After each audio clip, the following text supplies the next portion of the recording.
पंजाब की नवी आबकारी नीति की गल कर लैने जिस खिलाफ पंजाब हरियाणा हाई कोर्ट के अहम सुनवाई जी होगी। पंजाब के शराब के ठेकों से अलाटमेंट से हाई कोर्ट ने रोक लगा दी गई है। सुनवाई हुई है इस मामले के उत्ते जिस तो बाद पंजाब के शराब के ठेकों से अलाटमेंट से हाई कोर्ट ने रोक लगाई है। 4 पटीशन जड़ियां दर्ज की गई सी जिस उत्ते हाई कोर्ट ने हुण सुनवाई करदिआं यह फैसला दिता है कि पंजाब दे शराब के ठेके ते अलाटमेंट से हाई कोर्ट ने रोक लगाई, क्योंकि इस नीति नूं लैके लगातार विरोधी तरह सवाल चुक रही सन।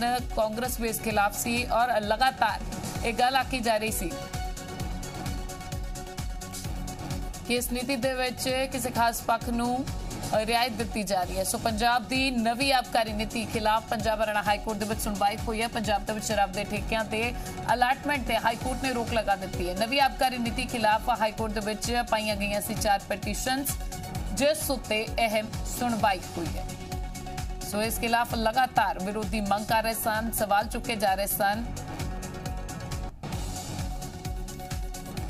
कि खास तौर पर किसी खास के लिए यह नीति बनाई गई है।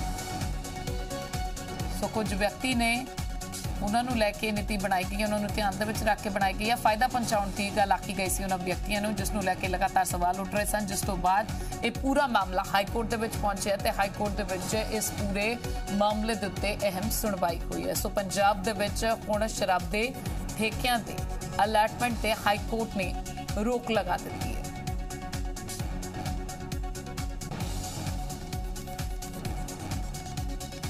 सो 1 जुलाई तो ये नीति जिहड़ी सी लागू होनी सी, पर उस तो पहला ही ये मामला हाईकोर्ट पहुंचा तो हाईकोर्ट के सुनवाई तो बाद हुण कार्रवाई जिहड़ी ध्यान दे विच लिआंदी गई है। जो फैसला हाईकोर्ट के वल्लों सुनाया गया है, मानयोग अदालत के वल्लों आख्या गया कि ठेकों से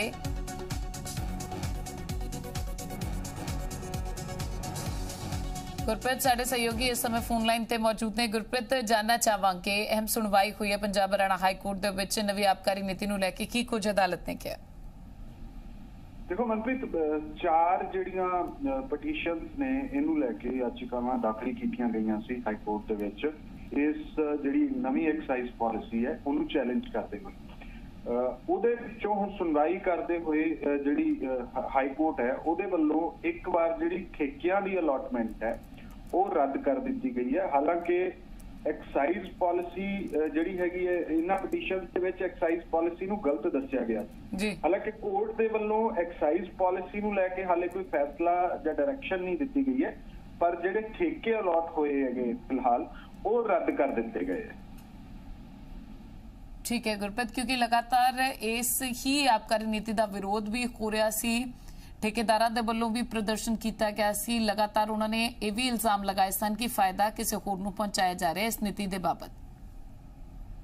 बिल्कुल, ठेकेदार जिहड़े सीगे उन्हां वल्लों जिहड़ा नवीं नीति दे विच L1 लाइसेंस नूं लैके और पंजाब दा एक डिस्ट्रीब्यूटर बनाउण नूं लैके होलसेल जिन्हां कोल रहेगी शराब दी ਉਹਦੇ ਚ ਕਈ ਚੇਂजेस ਨੂੰ ਲੈ ਕੇ ਜਿਹੜੇ ਠੇਕੇਦਾਰ ਸੀਗੇ ਜਾਂ ਖਾਸ ਕਰਕੇ ਜਿਹੜੇ ਛੋਟੇ ਠੇਕੇਦਾਰ ਨੇ ਉਹਨਾਂ ਦੇ ਵੱਲੋਂ ਲਗਾਤਾਰ ਇਹਦਾ ਵਿਰੋਧ ਕੀਤਾ ਜਾ ਰਿਹਾ ਸੀ ਕਿ ਇਹ ਜਿਹੜੀ ਪਾਲਿਸੀ ਹੈਗੀ ਇਹ 1 ਜਾਂ 2 ਲੋਕਾਂ ਨੂੰ ਫਾਇਦਾ ਪਹੁੰਚਾਉਣ ਦੇ ਲਈ ਬਣਾਈ ਗਈ ਹੈ, ਜਿਸ ਨੂੰ ਲੈ ਕੇ 4 ਜਿਹੜੀਆਂ ਪਟੀਸ਼ਨਸ ਨੇ ਉਹ ਵੀ ਦਾਖਲ ਹੋਈਆਂ, ਜਿੱਥੇ ਗਰਾਊਂਡ ਤੇ ਉਹ ਵੀ ਜਿਹੜੇ ਠੇਕੇਦਾਰ ਨੇ ਛੋਟੇ ਠੇਕੇਦਾਰ ਨੇ ਉਹਨਾਂ ਵੱਲੋਂ ਲਗਾਤਾਰ ਜਿਸ ਦਿਨ ਤੋਂ ਇਹ ਅਲਾਟਮੈਂਟਸ ਹੋਈਆਂ ਨੇ ਉਹਨਾਂ ਵੱਲੋਂ ਲਗਾਤਾਰ ਉਸੇ ਦਿਨ ਤੋਂ ਵਿਰੋਧ ਕੀਤਾ ਜਾ ਰਿਹਾ ਹੈ। ਚੰਡੀਗੜ੍ਹ ਦੇ ਵਿੱਚ ਵੀ ਕਈ ਵਾਰ ਪ੍ਰਦਰਸ਼ਨ ਹੋ ਚੁੱਕੇ ਹੈ। ਇਸ ਤੋਂ ਇਲਾਵਾ 2 ਵਾਰ ਪ੍ਰੈਸ ਕਾਨਫਰੰਸ ਕਰ ਚੁੱਕੇ ਹੈ ਜਿਹੜੇ ਠੇਕੇਦਾਰ ਨੇ, ਖਾਸ ਕਰਕੇ ਜਿਹੜੇ ਛੋਟੇ ਠੇਕੇਦਾਰ ਨੇ, ਤਾਂ ਉਹਨਾਂ ਦੇ ਵੱਲੋਂ ਇਹ ਲਗਾਤਾਰ ਮੰਗ ਉਠਾਈ ਜਾ ਰਹੀ ਸੀ ਕਿ ਇਸ ਤਰੀਕੇ ਦੀ ਐਕਸਾਈਜ਼ ਪਾਲਿਸੀ ਲੈ ਕੇ ਆਂਦੀ ਗਈ ਹੈ ਜਿਹਦੇ ਨਾਲ ਵੱਡੇ ਜਿਹੜੇ ਘਰਾਣੇ ਹੈਗੇ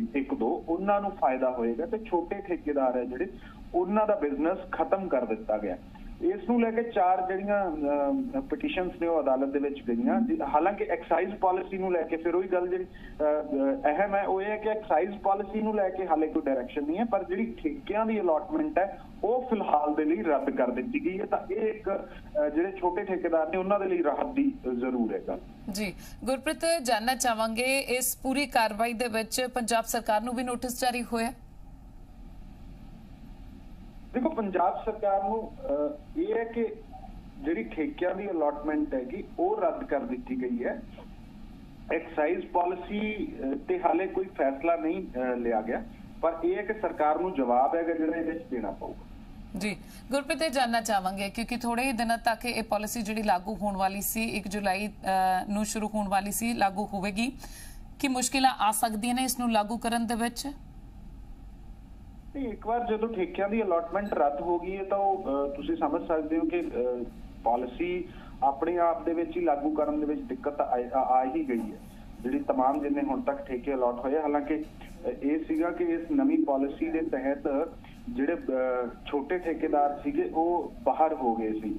ਤਾਂ ਇਹ ਵੀ ਕਿਹਾ ਜਾ ਰਿਹਾ ਹੈ ਕਿ 50 ਕੱਲ ਪ੍ਰਤਾਪ ਸਿੰਘ ਬਾਜਵਾ ਵੀ ਇਹੀ ਕਹਿ ਰਹੇ ਸੀ ਕਿ ਨਵੀਂ ਐਕਸਾਈਜ਼ ਪਾਲਿਸੀ ਹੈ ਜਿਹੜੀ ਉਹਦੇ ਵਿੱਚ ਬਹੁਤ ਸਾਰੇ ਫਲॉज ਨੇ ਤੇ 50 ਤੋਂ 70% ਤੱਕ ਜਿਹੜੇ 50 ਤੋਂ 70% ਤੱਕ ਠੇਕੇ ਹੈ ਇਸ ਵਾਰੀ ਉਹ ਨਿਲਾਮ ਹੀ ਨਹੀਂ ਹੋਏਗੇ, ਉਹ ਕਿਸੇ ਨੇ ਲਈ ਨਹੀਂ। ਸੋ ਇਸ ਕਰਕੇ ਜਿਹੜੀ ਦਿੱਕਤ ਹੈਗੀ ਉਹ ਤਾਂ ਆ ਹੀ ਗਈ ਹੈ। ਠੇਕੇ ਜਦੋਂ ਹੈਗੇ ਇੱਕ ਵਾਰੀ ਅਲਾਟਮੈਂਟ ਰੱਦ ਕਰਤੀ ਹੈ, ਹੁਣ ਜਿਹੜੀ ਨਵੀਂ ਐਕਸਾਈਜ਼ ਪਾਲਿਸੀ ਨੂੰ ਲੈ ਕੇ ਕੋਰਟ ਕੀ ਡਾਇਰੈਕਸ਼ਨ ਦਿੰਦਾ ਉਹ ਦੇਖਣਾ ਹੋਏਗਾ। ਯਾਨੀ ਕਿ ਸਮਾਂ ਪੈ ਸਕਦਾ ਹੈ ਇਸ ਨੂੰ ਲਾਗੂ ਕਰਨ ਦੇ ਵਿੱਚ? ਬਿਲਕੁਲ ਇਹ ਕਿਹਾ ਜਾ ਸਕਦਾ ਮਨਪ੍ਰੀਤ, ਕਿਉਂਕਿ ਇੱਕ ਵਾਰ ਅਲਾਟਮੈਂਟ ਰੱਦ ਹੋ ਗਈ ਹੈ ਤਾਂ ਇਹ ਜਿੱਥੇ ਠੇਕੇਦਾਰਾਂ ਦੇ ਲਈ ਰਾਹਤ ਦੀ ਖਬਰ ਹੈ, ਉੱਥੇ ਸਰਕਾਰ ਦੇ ਲਈ ਵੀ ਇਹ ਇੱਕ ਬੈਕਫੁੱਟ ਤੇ ਜਾਣ ਵਾਲੀ ਗੱਲ ਹੈ ਕਿ ਜਿੰਨੇ ਅਲਾਟ ਹੋਏ ਠੇਕੇ ਸੀਗੇ ਉਹ ਇੱਕ ਵਾਰ ਕੋਰਟ ਦੇ ਆਰਡਰ ਤੇ ਹੁਣ ਸਾਰੇ ਰੱਦ ਹੋ ਜਾਣ। बिल्कुल जानकारी साझा करने लिए गुरप्रीत धन्यवाद करना चाहांगे। सो पंजाब हरियाणा हाई कोर्ट दे विच नवी आबकारी नीति खिलाफ जिहड़ी अहम सुनवाई हुई है। पंजाब दे विच शराब दे ठेकियां ते अलाटमेंट ते हाई कोर्ट ने रोक लगा दी गई है। नवी आबकारी नीति खिलाफ हाई कोर्ट दे विच पाईयां गईयां सी 4 पटीशनस जिस विच कई तरह के इल्जाम लगाए गए सन, पर हाई कोर्ट ने अहम फैसला जिहड़ा सुनाया अलाटमेंट फिलहाल जिहड़ी है बंद कर दी है।